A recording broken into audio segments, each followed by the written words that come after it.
Quando o pastor Marco me convidou, eu fui orar e pedir para o Senhor que todos os domingos nós somos tão bem alimentados aqui, né? E eu fui orar e falar com o Senhor. Senhor, o que eu vou falar? Né? Nós temos sempre essa questão. E o Senhor falou para mim, amor. Eu falei, meu Deus, amor. E aí eu fui estudar um pouquinho mais sobre o amor, porque a gente vive, a gente sente o amor do Pai. E eu procurei entender um pouquinho mais desse amor, né? Porque às vezes nós falamos, eu te amo, e acaba se tornando uma coisa comum. Mas o amor do nosso Pai, ele não é comum.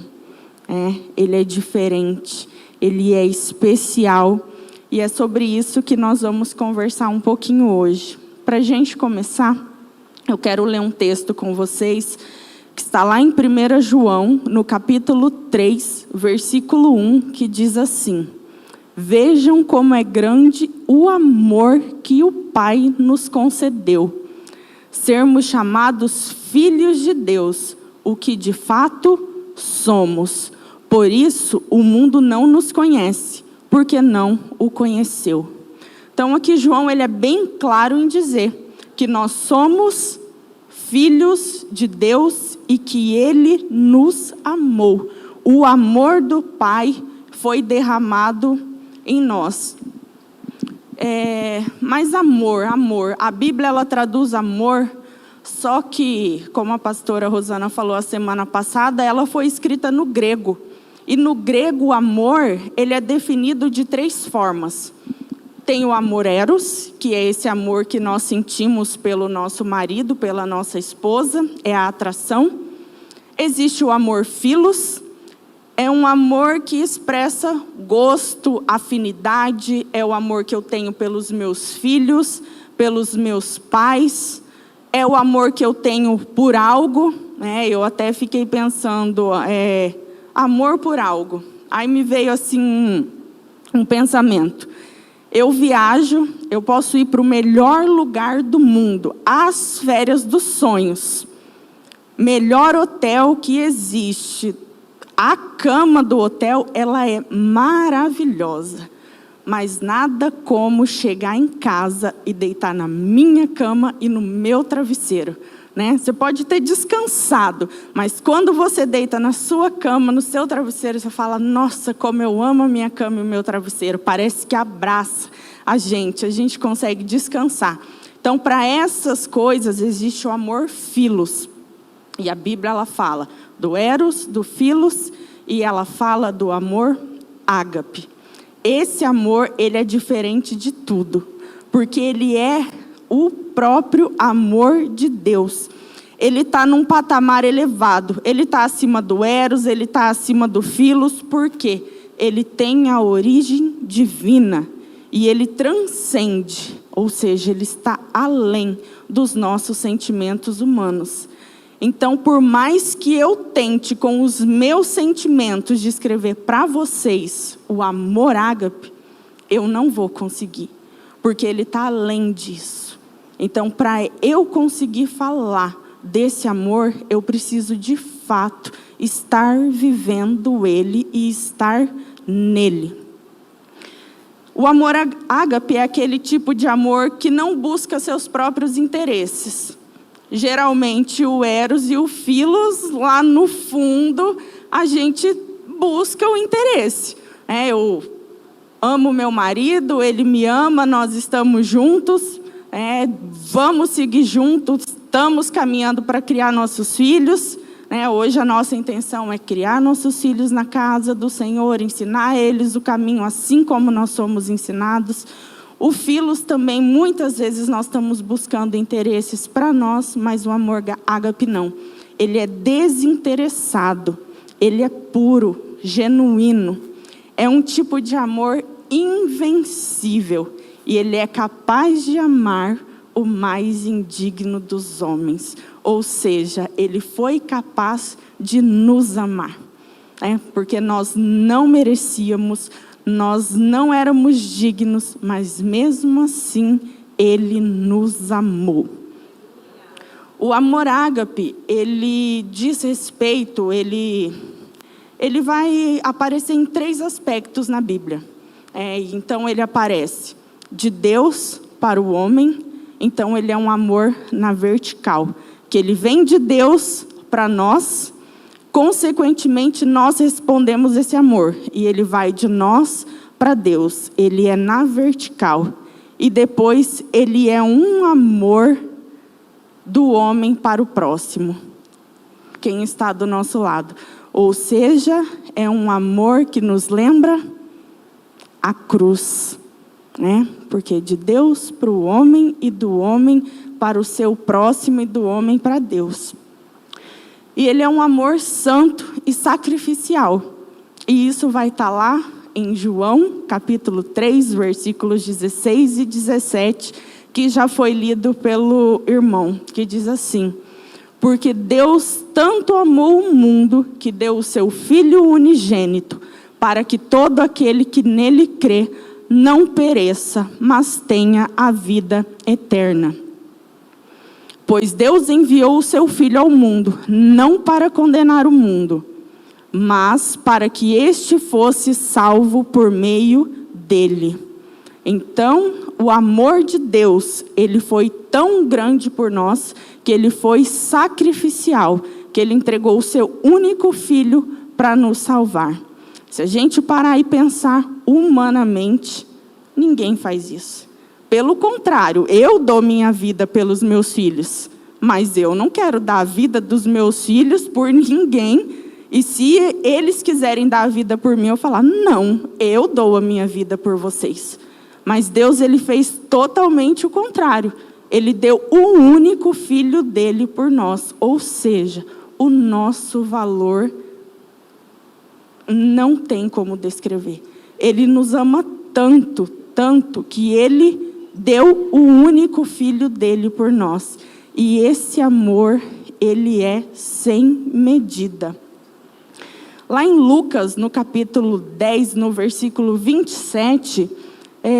vai estar descrevendo essa relação nossa com Deus, Deus conosco e nossa com o próximo, que diz assim: ele respondeu: ame o Senhor, seu Deus, de todo o seu coração e de toda a sua alma, de todas as suas forças e de todo o seu entendimento, e ame o seu próximo como a si mesmo.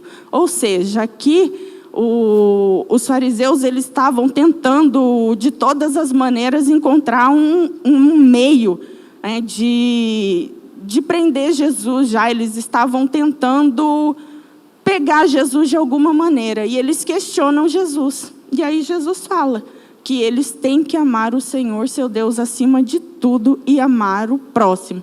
Fica bem claro essa relação nossa com o Pai e com o próximo, que nós devemos amar a Deus acima de tudo e amar o nosso próximo como nós amamos a nós mesmos. Nós não fazemos mal para nós, pelo contrário, a gente procura sempre fazer o bem, né? Eu sempre procuro fazer o que vai trazer o bem para mim, e esse amor eu tenho que ter pelo meu próximo também. Em 1 Coríntios, no capítulo 13, os versículos 4 e 7, o apóstolo Paulo vai descrever os atributos desse amor ágape. Gente, nós temos que estar assim, vivendo intensamente com o Pai, para a gente conseguir viver tudo o que esse amor, ele é, né? E ele fala assim: o amor é paciente, o amor é bondoso. Ele não inveja e nem se vangloria, não se orgulha, não maltrata, não procura seus interesses, não se ira facilmente e não guarda rancor. O amor não se alegra com a injustiça, mas se alegra com a verdade. Tudo sofre, tudo crê, tudo espera e tudo suporta. Ou seja, o amor, ele é perfeito, né? E quando nós conseguimos ter uma vida de intimidade com o Pai, nós conseguimos transbordar esse amor, um amor que se entrega, um amor que não vê nada para si, um amor que mesmo diante das dificuldades, às vezes você pode ser perseguido, às vezes você pode ser humilhado, você pode ser no seu trabalho acontecer coisas com você, pessoas agirem contra você, mas você mesmo assim consegue expressar esse amor. E a pessoa às vezes ela não vai entender, fala, nossa, mas fiz isso ou fiz aquilo, e ele está sempre bem, ela está sempre bem, está sempre sorrindo.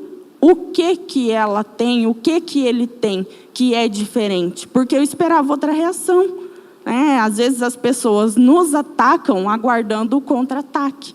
Mas nós que estamos em Cristo, que vivemos esse amor, a gente nunca vai contra-atacar da mesma maneira que nós fomos atacados. Nós vamos liberar esse amor.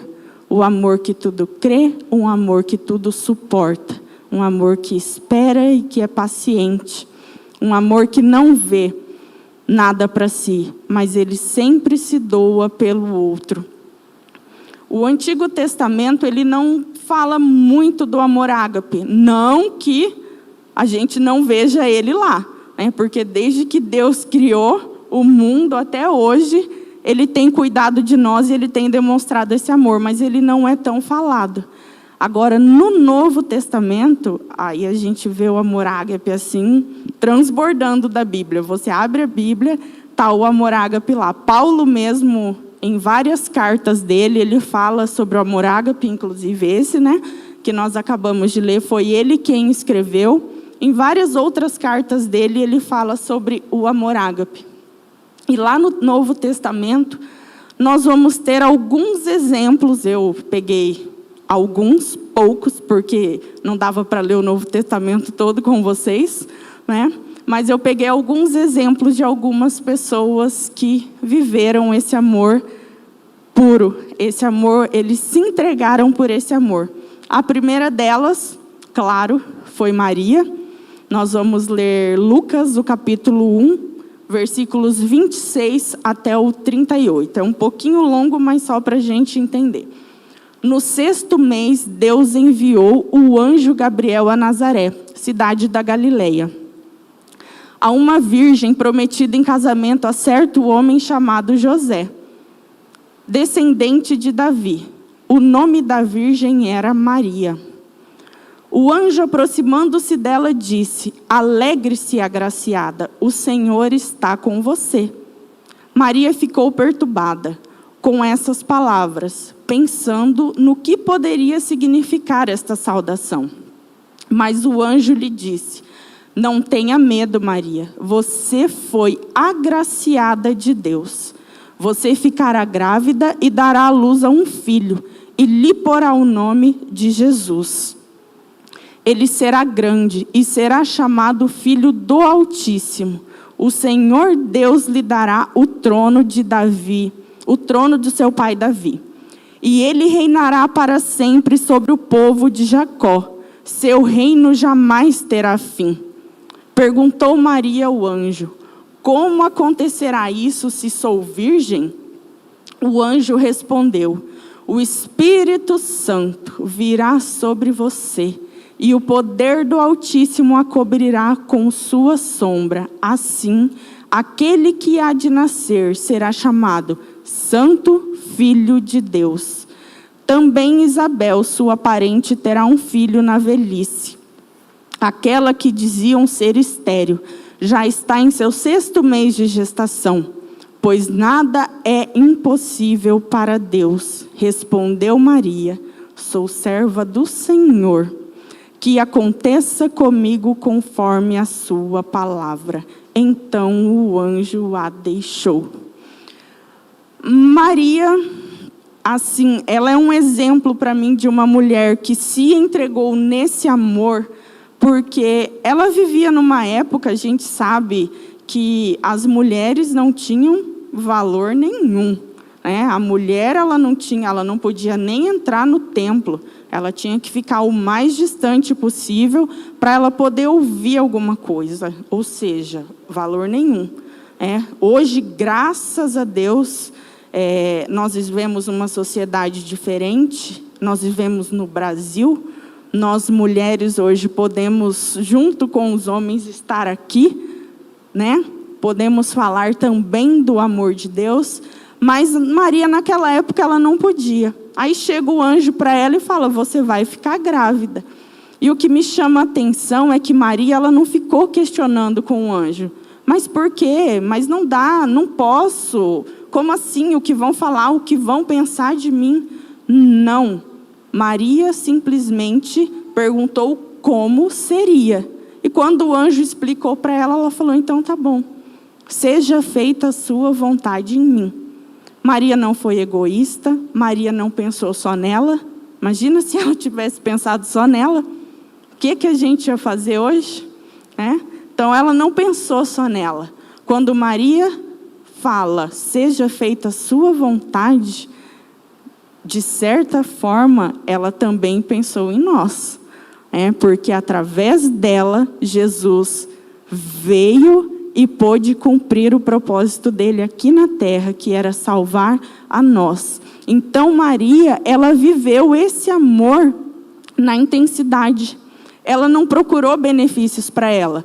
Ela, em momento nenhum, ela fala assim, Deus, o seu Espírito desceu, eu estou gerando um filho seu, então agora eu quero conforto, eu quero um ar-condicionado, eu quero o melhor obstetra, né? Não vou em qualquer um, eu quero o melhor hospital para o seu filho nascer, afinal é o seu filho. Pelo contrário, Maria teve o Filho de Deus numa manjedoura, sozinha com o marido dela, sem ninguém saber, sem obstetra, sem parteira, sem enfermeira obstetra, sem nada. Ela, José e o pai. Ela deixou de viver o que, de repente, ela tinha para ela, porque a vida dela estava planejada, ela estava com um casamento marcado, ela ia casar, ela tinha uma família, ela tinha toda uma programação, e, de repente, ela deixa tudo para pensar exclusivamente no que o pai pensou para ela. Ela decide viver esse amor da maneira mais pura. Ela fala, eu estou aqui e faça em mim a sua vontade. E ela consegue viver. Gente, o privilégio que a Maria teve, ela educou, ela gerou, primeiro que ela gerou, depois nasceu, ela educou Jesus, ela viu ele crescer, só com 30 anos que ele começou o ministério dela. Então, assim, ela cuidou dele em todas as fases da vida dele. Que amor que Maria teve. Um amor que deixou de pensar em si para pensar no Pai, para pensar no Filho e para pensar em nós. Maria viveu esse amor com intensidade. Depois, um pouquinho mais para frente, nós temos uma outra pessoa que viveu esse amor de maneira muito forte, que foi Estevão. E isso está lá em Atos, no capítulo 7, versículo 54, que diz assim, ouvindo isso, ficaram furiosos e rangeram os dentes contra ele. Mas Estevão, cheio do Espírito Santo, levantou os olhos para o céu e viu a glória de Deus e Jesus em pé à direita de Deus. E disse, vejo os céus abertos e o Filho do Homem em pé à direita de Deus. Mas eles taparam os ouvidos e, dando fortes gritos, lançaram-se todos juntos contra ele. Arrastaram-no para fora da cidade e começaram a apedrejá-lo. As testemunhas deixaram seus mantos aos pés de um jovem chamado Saulo. Enquanto apedrejavam Estevão, este orava: Senhor Jesus, receba o meu espírito. Então caiu de joelhos e bradou: Senhor, não os consideres culpados deste pecado. E tendo dito isso, adormeceu. Estevão, ele foi preso, ele foi levado para ser questionado, indagado, o porquê da fé dele. E Estevão começa a falar naquele lugar, e ele vai falando, e ele vai falando a Bíblia, ele vai citando o que Jesus veio fazer, o porquê da fé dele, e ele vai causando uma fúria muito grande naquelas pessoas que estavam ali, a ponto deles tirarem ele lá de dentro da cidade, e apedrejarem ele, e ele morrer. Mas assim, Estevão, mesmo diante de toda essa dificuldade, de tudo o que ele estava vivendo, em momento algum ele recuou. Ele tinha fé, ele sabia em quem ele cria, ele sabia do amor que o Pai tinha por ele, e ele se manteve firme. E mesmo diante da morte, ele pediu para que o Pai perdoasse aqueles que estavam apedrejando ele. Eu não sei se todos sabem, mas eu sou bombeira, então eu vejo algumas coisas não tão legais, né? Porque sempre que chamo bombeiro é porque tá difícil. E assim, uma das coisas chatas de se ver é justamente quando alguém apedreja outra pessoa. Eu já vi isso e não é uma cena legal, não vi acontecendo, mas já vi a pessoa depois. Não é uma cena legal de se ver, é algo que marca, que choca a gente, mesmo a gente estando preparado para essas situações, mas é algo que marca, não é legal. E Estevão, ele está passando por isso, ele está sendo apedrejado. Devia doer demais, essas pedras com certeza eram lançadas na cabeça dele, né?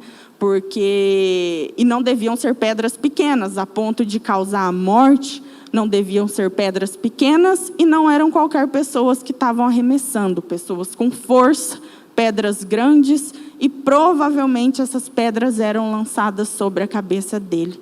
E Estevão, diante de tudo isso, ele olha para o alto, ele vê o Pai, ele vê Jesus, e ele pede que o Senhor perdoe aquelas pessoas que estavam lhe causando mal. O amor ágape, ele é assim. Quando dentro de nós, ele nos faz orar por quem nos prejudica. Nós estamos sendo perseguidos, estamos sendo apedrejados. Pode não ser a pedra física, mas podem ser palavras, podem ser perseguições. Mas nós que temos esse amor, mesmo assim nós conseguimos orar por quem nos apedreja. Nós olhamos para o Pai e pedimos para o Pai por essas pessoas, porque maior é o que está em nós do que o que está com eles. Amém? E ainda que a gente sofra humilhação, desprezo, ofensas, nós conseguimos chegar diante de Deus e orar por quem nos causa danos. Esse amor, ele é tão puro, ele é tão lindo, que às vezes está doendo. Às vezes não, né? Quando nós somos, que nem Estevão, que foi apedrejado, estava doendo no físico e no emocional dele. Porque ele sabia, ele estava vendo tudo que estava acontecendo, ele estava entendendo que ele não conseguia sair daquela situação, que ele ia morrer. E mesmo assim, ele ora e ele pede ao Pai pelas pessoas. E assim nós devemos ser também. Onde a gente está, onde nós estamos sendo humilhados, onde nós estamos sendo perseguidos, nesse lugar nós devemos florescer. Nesse lugar nós devemos levar o amor, nós devemos levar a paz, nós devemos levar a graça. Nesse amor, com esse amor, nós vamos conseguir passar, nós vamos conseguir vencer esse período, esse momento que nós estamos passando de afronta, de perseguição, de levar pedradas. No Pai, no amor do Pai, nós conseguimos vencer. Como nós vimos lá, teve uma pessoa que viu tudo isso acontecendo, né? E eu quero falar também de Paulo. E Paulo, nós vamos falar um pouquinho de como se deu a conversão dele, que está lá em Atos, no capítulo 9, versículos 1 até o 17. Enquanto isso, Saulo, aqui ele ainda era Saulo, respirava ameaças de morte contra os discípulos do Senhor. Dirigindo-se ao sumo sacerdote, pediu-lhe cartas para as sinagogas de Damasco, de maneira que, caso encontrasse ali homens ou mulheres que pertencessem ao caminho, pudesse levá-los presos para Jerusalém. Em sua viagem, quando se aproximava de Damasco, de repente brilhou ao seu redor uma luz vinda do céu. Ele caiu por terra e ouviu uma voz que lhe dizia: Saulo, Saulo, por que você me persegue? Saulo perguntou: quem és tu, Senhor? Ele respondeu: eu sou Jesus a quem você persegue. Levante-se, entre na cidade, alguém dirá o que você deve fazer. Os homens que viajavam com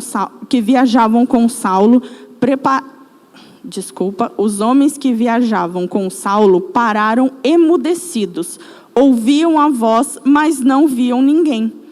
Saulo levantou-se do chão e, abrindo os olhos, não conseguia ver nada. E os homens o levaram pela mão até Damasco. Por 3 dias ele esteve cego, não comeu e nem bebeu. Em Damasco havia um discípulo chamado Ananias. O Senhor o chamou numa visão. Ananias, eis-me aqui, Senhor, respondeu ele. O Senhor lhe disse: vá à casa de Judas, na rua chamada Direita, e pergunte por um homem de Tarso chamado Saulo. Ele está orando. Numa visão, vi um homem chamado Ananias chegar e impor-lhe as mãos para que voltasse a ver. Respondeu Ananias: Senhor, tenho ouvido muita coisa a respeito desse homem e de todo o mal que ele tem feito aos seus santos em Jerusalém. Ele chegou aqui com autorização dos chefes, dos sacerdotes, para prender todos os que invocam o teu nome. Mas o Senhor disse a Ananias: vá, este homem é meu, instrumento escolhido para levar o meu nome perante os gentios e seus reis, e perante o povo de Israel. Mostrarei a ele quanto deve sofrer pelo meu nome. Então Ananias foi, entrou na casa, pôs as mãos sobre Saulo e disse: irmão Saulo, o Senhor Jesus, que apareceu no caminho por onde você vinha, enviou-me para que você volte a ver e seja cheio do Espírito Santo. Amém? O amor de Jesus, ele muda nome, né? Porque ele era Saulo e agora ele passa a ser Paulo. Ele muda a história, ele dá um novo sentido de vida para Paulo. Na mesma intensidade que ele odiava, que ele perseguia, que ele matava, ele passou a amar.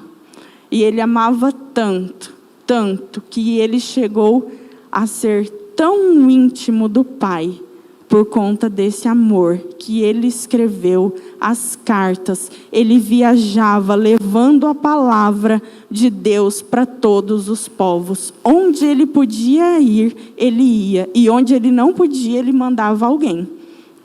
Ele fazia isso. Ele ensinava alguém e ele mandava: olha, eu não posso ir até lá, mas você vai dizer em meu nome. E ele foi assim, ajudando a difundir o evangelho. Ele foi ajudando a espalhar o evangelho. Quando ele conheceu Jesus e seu amor, a sua vida foi transformada. E ele agora, ele não pode mais ficar quieto. Ele não pode guardar isso para si. Ele precisa viver esse amor. E mais do que viver, ele precisa falar, né? Porque quando a gente vive esse amor na intensidade, a gente não consegue guardar só para nós. A gente tem que falar. A gente sempre vai arrumando um jeitinho de entrar no assunto e de falar de Jesus. Esses meses atrás, eu vou falar muito do quartel, tá? Porque é a minha realidade, é a realidade minha, a realidade do meu marido. Então, a gente é quartel. E eu estava vivendo uma experiência diferente e hoje eu entendo que era Deus conduzindo tudo. Mas eu estava, na época, bem apavorada, bem angustiada com a situação. E eu cheguei diante do meu comandante, eu sentei de frente com ele, e eu explicando tudo o que estava acontecendo e falando, e ele conversando comigo, e ele falava, argumentava, aí chegou. Só que a conversa ela foi andando, ela foi caminhando, até que quando eu vi, eu estava falando de Jesus para o meu comandante.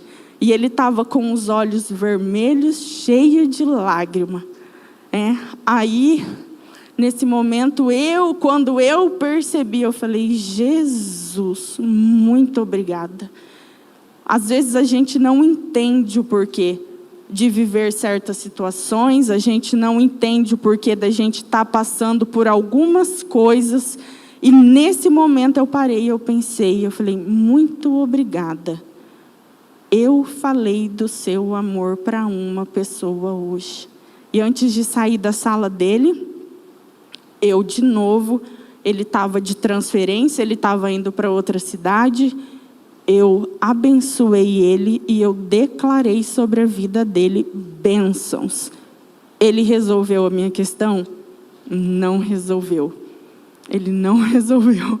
Quem resolveu foi Jesus. Até ali eu estava também lutando com as minhas forças. Eu estava tentando resolver. Aí quando eu percebi que não era comigo, que não era eu, que eu tinha que entregar para ele, ele resolveu. Graças a Deus, hoje eu estou vivendo um novo tempo no meu trabalho, na minha profissão. E tem sido assim um tempo de paz. Porque ele cuida, ele sabe do nosso coração. É ele quem sonda os nossos corações e ele conhece os desejos que a gente tem no mais íntimo. A gente não precisa falar para ninguém, a gente não precisa contar para ninguém, basta que a gente fale para ele. E quando eu falei: Senhor, agora é contigo, eu não posso mais. Aí ele falou: então agora eu entro em cena, Valéria, agora é comigo. Passei por algumas coisas, mas hoje, graças a Deus, temos visto o Senhor nos amando e cuidando da gente nos detalhes. Então, Paulo, ele passou a viver isso. Ele falou: não, tudo que eu já fiz até agora não é nada. Que amor é esse? Ele sabe tudo que eu já fiz, já persegui, já matei os escolhidos dele. E agora ele resolveu me amar, eu não posso guardar isso para mim. Eu tenho que falar, eu tenho que anunciar esse amor. E Paulo anuncia o amor de Deus para quem ele pode, para quem ele consegue alcançar. E a última pessoa que eu vou falar, claro, é Jesus, Jesus, ele deixou o seu reino de glória. Ele estava ao lado do Pai desde a criação. Ele vinha vendo tudo, acompanhando tudo. Ele, filho íntimo do Pai, sentado à direita. Eles deviam conversar sobre tudo, sobre todos, e aí Deus fala para ele: agora é a sua vez, né? Tudo o que eu podia fazer por eles, eu fiz, eu mostrei, mas eles não entenderam. Então agora eu preciso que você vá. E Jesus deixa toda a glória dele, todo o poder que ele tinha para vir até a terra como homem. Jesus viveu como nós vivemos, Jesus passou pelo que nós passamos, foi criança, foi adolescente, foi jovem, foi um adulto, vivendo tudo o que nós vivemos. Então ele sabe, ele mais do que ninguém sabe o que nós sentimos, ele sabe o que acontece. Em cada situação que nós vivemos, Jesus fala: eu sei o que você está passando, porque eu vivi o que você está vivendo, eu sofri o que você está sofrendo, eu te entendo, eu sei como é. Mas tem de bom ânimo, porque eu venci e você também vai vencer.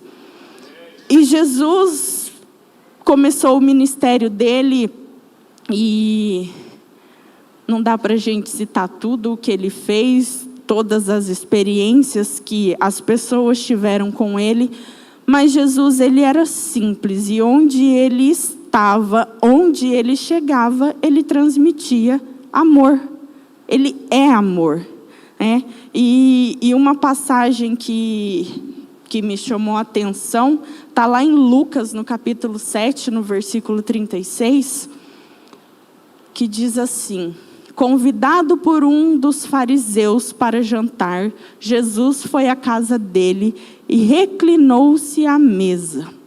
Ao saber que Jesus estava comendo na casa do fariseu, certa mulher daquela cidade, uma pecadora, trouxe um frasco de alabastro com perfume e se colocou atrás de Jesus, a seus pés. Chorando, começou a molhar-lhe os pés com suas lágrimas. Depois os enxugou com seus cabelos, beijou-os e ungiu com perfume. Ao ver isso, o fariseu que o havia convidado disse a si mesmo: se este homem fosse profeta, saberia quem nele está tocando e que tipo de mulher é, uma pecadora. Então lhe disse Jesus: Simão, tenho algo a dizer a você. Dize, mestre, disse ele. 2 homens deviam a certo credor. Um lhes devia 500 denários e o outro 50. Nenhum dos dois tinha como lhe pagar. Por isso, perdoou a dívida a ambos. Qual deles o amará mais?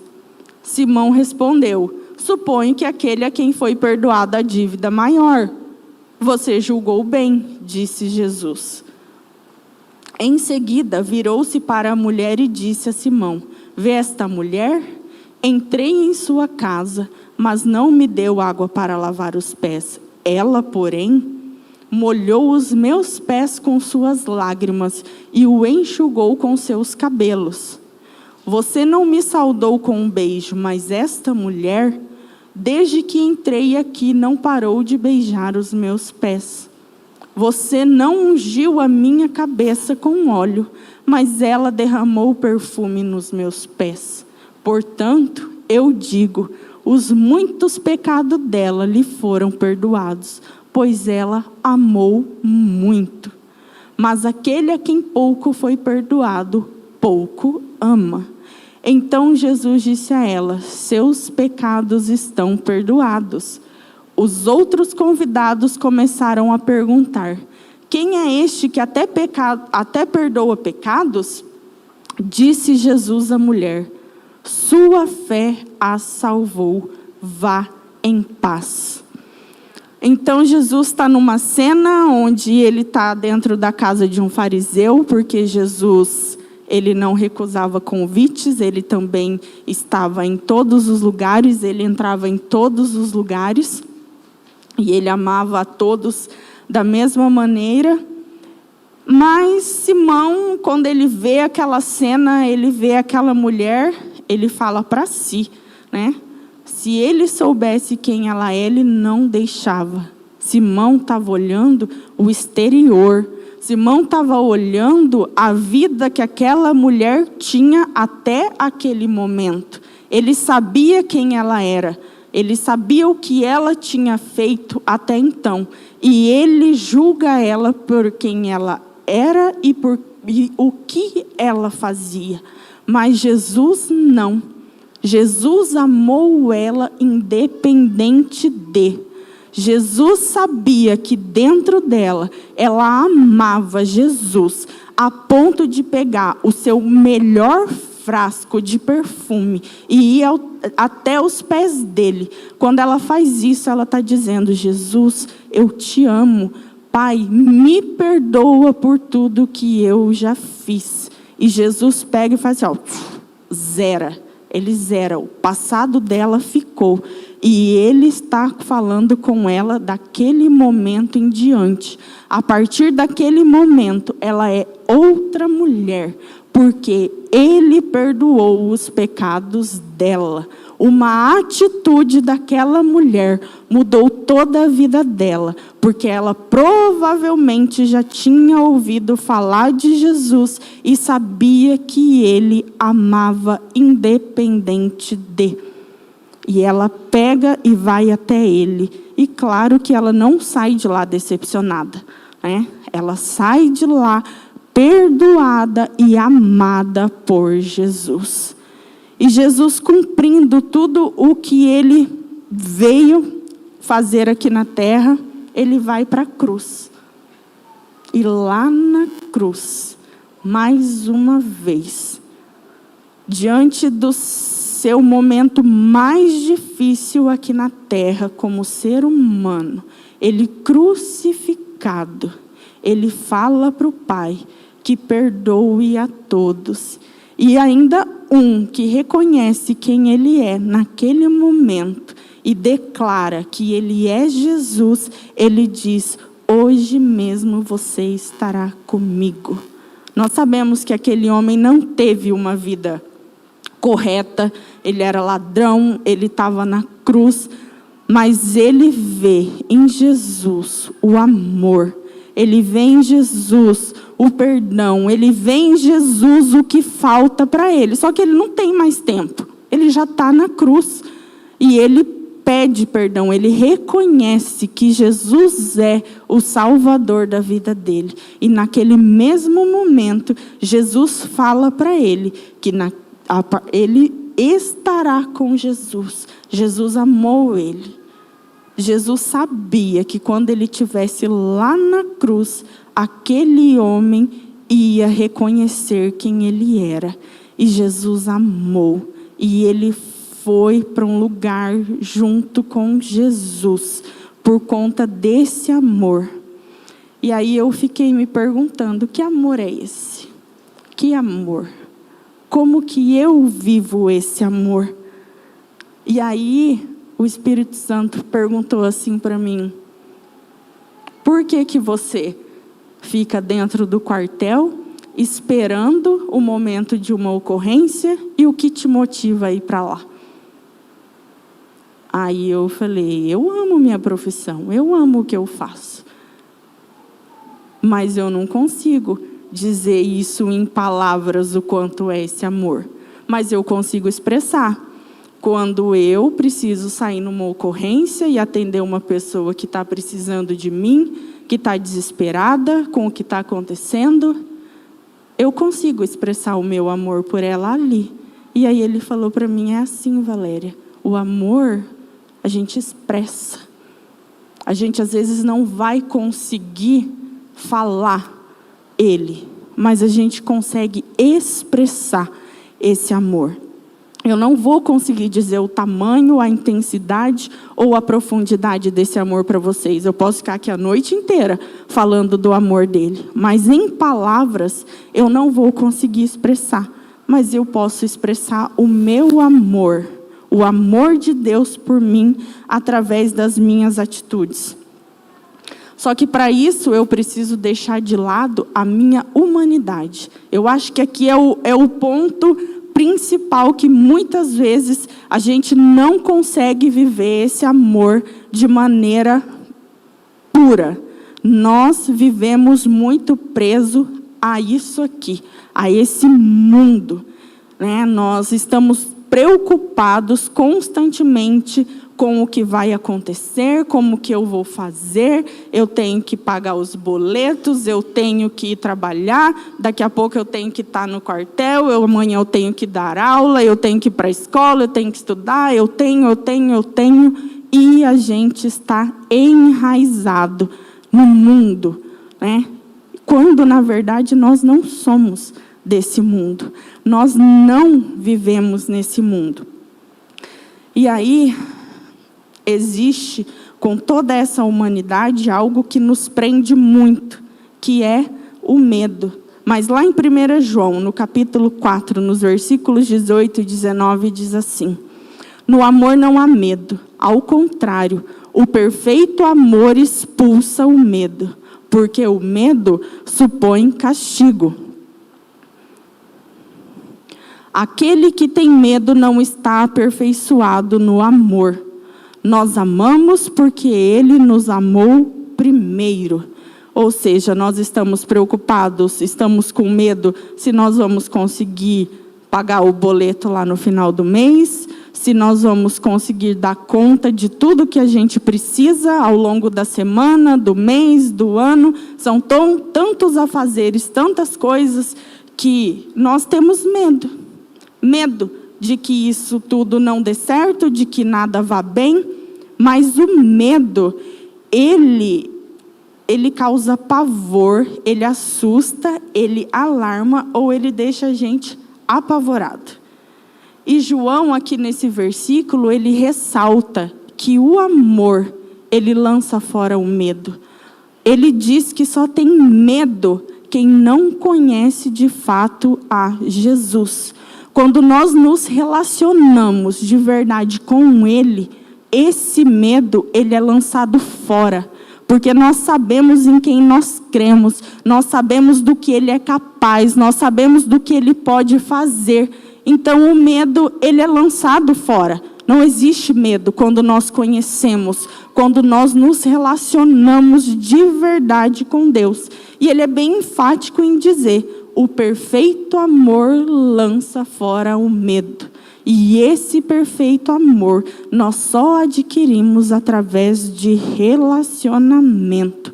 É deixar o velho homem, é esquecer ele e passar a viver um novo tempo, um novo momento. E esse relacionamento nós só vamos conseguir através do Espírito Santo. É o Espírito Santo quem ficou aqui para nos ajudar, para nos orientar, para nos fortalecer a passar por esses momentos. Enquanto nós estamos aqui na terra, é o Espírito Santo quem nos ajuda. Lá em João, no capítulo 14, versículos 26 e 27, Jesus fala assim: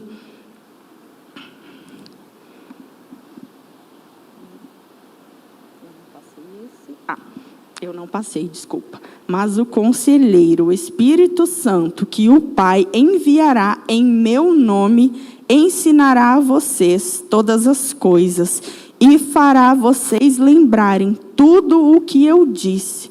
Deixo a paz a vocês.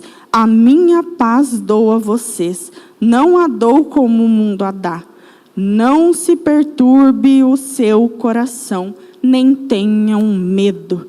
Ou seja, Jesus estava dizendo que Ele iria para o Pai, mas Ele deixaria aqui o Espírito Santo. E o Espírito Santo vai nos ajudar, Ele vai nos consolar. E num relacionamento seguro, firme com Ele, nós não teremos medo. O Espírito Santo ficou aqui para revelar o amor do Pai. É Ele quem revela para nós o amor do Pai. É Ele quem nos ensina a amar assim como Jesus amou. É o Espírito Santo que nos convence de toda a verdade. É Ele quem revela o que Jesus veio fazer aqui, o que Jesus veio trazer para nós. É o Espírito Santo quem te ensina a amar. E nós devemos conhecer e sermos íntimos do Espírito Santo, para que a gente possa viver esse amor de Deus na integralidade. Lá em Gálatas, no capítulo 5, versículo 22, diz assim: mas o fruto do Espírito é amor, alegria, paz, paciência, amabilidade, bondade, fidelidade, mansidão e domínio próprio. Contra essas coisas não há lei. Ou seja, se nós estamos no Pai, se nós somos amigos, se nós somos íntimos do Espírito Santo, nós vivemos tudo isso que é relatado em Gálatas. Nós conseguimos ter o fruto do Espírito constantemente conosco. Somente no Espírito nós somos capazes de amar, independente de qualquer coisa, independente da sua situação financeira, independente do seu relacionamento, independente do seu trabalho, você ama. Mas para isso nós precisamos nos relacionar com o Espírito Santo. É o Espírito Santo que vai te ajudar quando você passar por um momento de afronta.